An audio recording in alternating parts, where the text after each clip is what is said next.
வாழைக்காயை வச்சு இப்படி கூட செய்ய முடியுமா? ரொம்பவே புதுமையான முறையில் அருமையான ரெசிபி, ரொம்ப சுலபமாக செஞ்சிடலாங்க. Hi friends, welcome to Chennai food. இந்த ரெசிபியை நான் எப்படி செய்கிறேன்னு நீங்களே பாருங்கள் வாங்க. இந்த ரெசிபி செய்யறதுக்காக நான் 3 வாழைக்காய் எடுத்திருக்கேங்க. மீடியம் சைஸு, இந்த மாதிரி கொஞ்சம் பெருசு, இந்த மாதிரி கலந்து எடுத்துருக்கிறேன். இந்த வாழைக்காயை சுத்தமாக கழுவி எடுத்துக்கோங்க. இந்த வாழைக்காயோடைய காம்பு பகுதியும் நுனி பகுதியும் கட் பண்ணி எடுத்துக்கலாம். இந்த மாதிரி கட் பண்ணிவிடுங்க. அதுக்கப்புறமா சின்னதாக இருக்கனால இது 2 துண்டாக போடுறேன். பெருசாக இருந்தால் 3 துண்டாக போட்டுக்கலாம். இந்த மாதிரி வெட்டி எடுத்துக்கலாம். இதெல்லாம் நமக்கு தேவையில்லை. கட் பண்ண வாழைக்காய் துண்டுகளை குக்கர் பாத்திரத்துக்கு நான் மாற்றி விட்டுக்கிறேன். 2 டம்ளர் அளவுக்கு தண்ணி ஊற்றிக்கோங்க.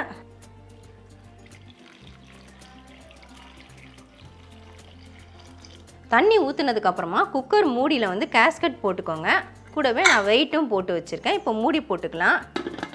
இதை நாம் அடுப்பில் வைக்க போகிறோம்.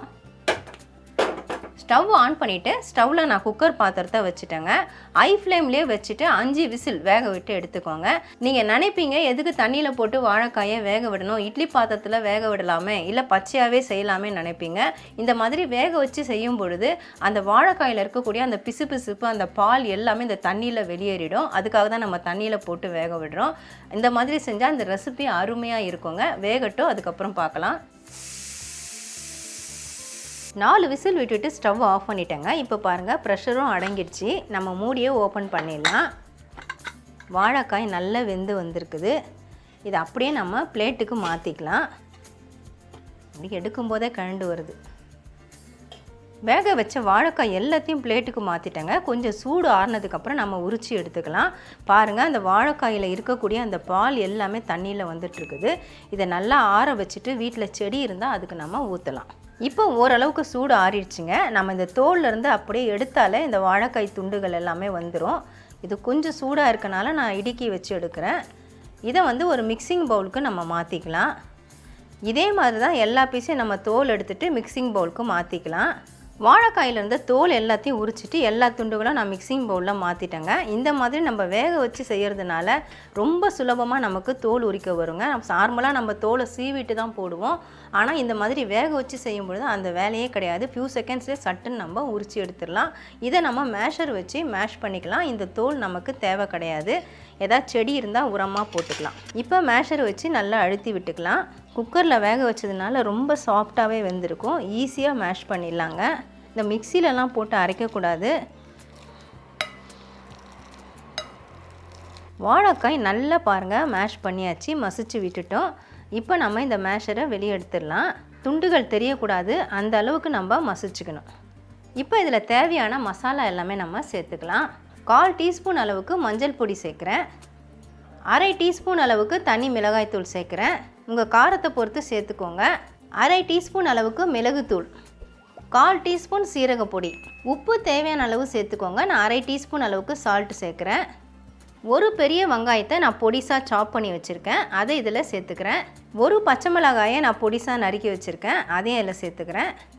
கொஞ்சமாக கருவேப்பிலை பொடிசாக நறுக்கி வச்சுருக்கேன், அதையும் இதில் சேர்த்துக்கலாம். கூடவே கொஞ்சமாக கொத்தமல்லி தழை, அதையும் இதில் சேர்த்துறேன். கடைசியாக நம்ம அரிசி மாவு சேர்த்து விட்டுக்கலாங்க. நான் 2 டேபிள் ஸ்பூன் அளவுக்கு பச்சரிசி மாவு சேர்க்குறேன். வறுத்த மாவு, வறுக்காத மாவு எது வேணுனாலும் சேர்த்துக்கலாம். இப்போ எல்லாத்தையும் ஒன்று சேர்த்து கலந்து விட்டுக்கலாம். எல்லாத்தையும் நம்ம ஒன்று சேர்த்து பிசைஞ்சு வச்சுங்க. இப்போ கையில் கொஞ்சமாக நான் எண்ணெய் தடவிருக்கிறேன். அதை அப்படியே 2 கையில் அப்ளை பண்ணிக்கலாம். இதுலேருந்து நம்ம கொஞ்சமாக எடுத்துக்கலாம். எனக்கு 2 டேபிள் ஸ்பூன் அரிசி மாவு கரெக்டாக இருந்தது. சப்போஸ் உங்களுக்கு ரொம்ப தண்ணியாக இருக்கிற மாதிரி இல்லை ரொம்ப பொலபொலன்னு இருக்கிற மாதிரி இருந்துச்சுன்னா எக்ஸ்ட்ராவாக 1 டேபிள் ஸ்பூன் அரிசி மாவு சேர்த்துக்கோங்க. இந்த மாதிரி உருட்டிட்டு இதை அப்படியே கையில் வச்சு இப்படி ப்ரெஸ் பண்ணிக்கலாம். அதாவது வடை ஷேப்பில் கூட நம்ம இதை செய்ய முடியும். அடுத்ததாக பார்த்தீங்கன்னா இந்த மாதிரி கொஞ்சமாக மாவு எடுத்துக்கோங்க.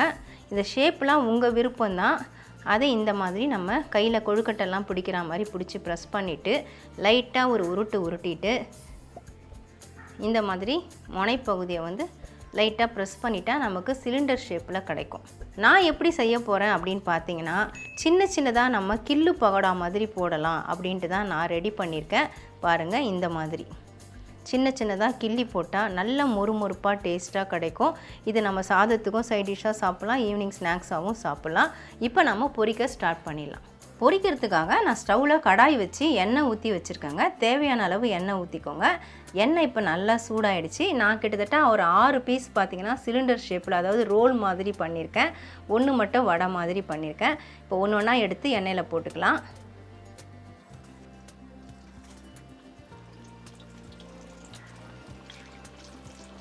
ஒரு 10 செகண்ட் அப்படியே விட்டுடுங்க. அதுக்கப்புறமா கரண்டியை வச்சு பரட்டி விடலாம். மீடியம் ஃப்ளேமில் வச்சுட்டு பொரிச்சுக்கோங்க. நம்ம ஏற்கனவே வாழைக்காய் வேக வச்சதுனால சீக்கிரமாகவே நமக்கு வெந்துடும். 10 செகண்ட் ஆனவுடனே நான் ஒரு பரட்டி விட்டுட்டேங்க. எல்லாமே மேலே மிதக்க ஆரம்பிச்சிச்சு பாருங்கள். நல்லா இப்போ வெந்து வந்துட்டுருக்கு. அப்பப்போ கொஞ்சம் பரட்டி விடணும், கோல்டன் கலர் வரணும். அப்போ தான் நாம் எடுக்கணும். மீடியம் ஃப்ளேமில் வச்சு பொரிக்கும் பொழுது ஒரு 2-3 நிமிஷம் கூட ஆகலாம். அப்போ தான் நல்லா முறுமுறுப்பாக கிடைக்கும். 2 நிமிஷமாக நான் பரட்டி விட்டுட்டே இருந்தேங்க. இப்போ பாருங்கள் நல்லா கலர் சேஞ்ச் ஆகிட்டு வந்துட்டுருக்குது. இந்த அளவுக்கு நமக்கு புரிஞ்சு வந்தால் போகிறோம். இதுக்கு மேலே வச்சிங்கன்னா ரொம்ப கலர் டார்க்காகிடும்.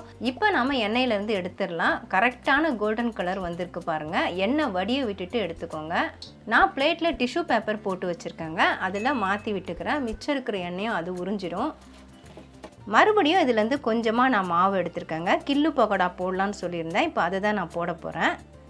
சின்ன சின்னதாக கிள்ளி விட்டுக்கோங்க. அப்படியே போட்ட உடனே சட்டுன்னு மேலே வந்துடும். சீக்கிரமாகவும் வெந்துடும். நல்ல முறுமுறுப்பாக இருக்கும்.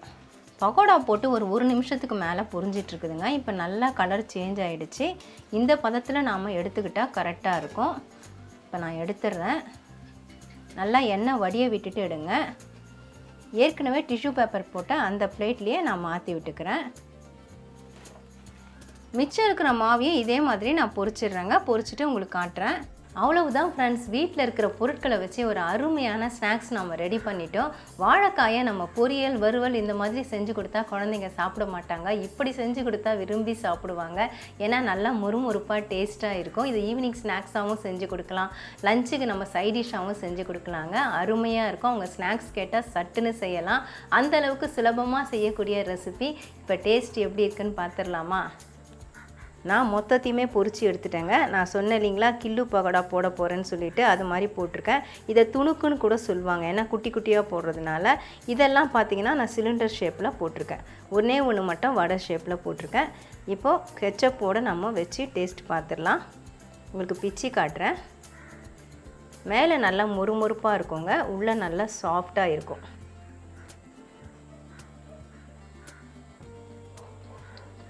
ரொம்ப சாஃப்டாக இருந்ததுனால சட்டுன்னு சாப்பிட்டுட்டேன் பாருங்கள். உங்களுக்கு சாப்பிட்டதுலே தெரிஞ்சிருக்கும் எவ்வளோ நல்லா சாஃப்டாக டேஸ்ட்டாக இருந்ததுன்ட்டு.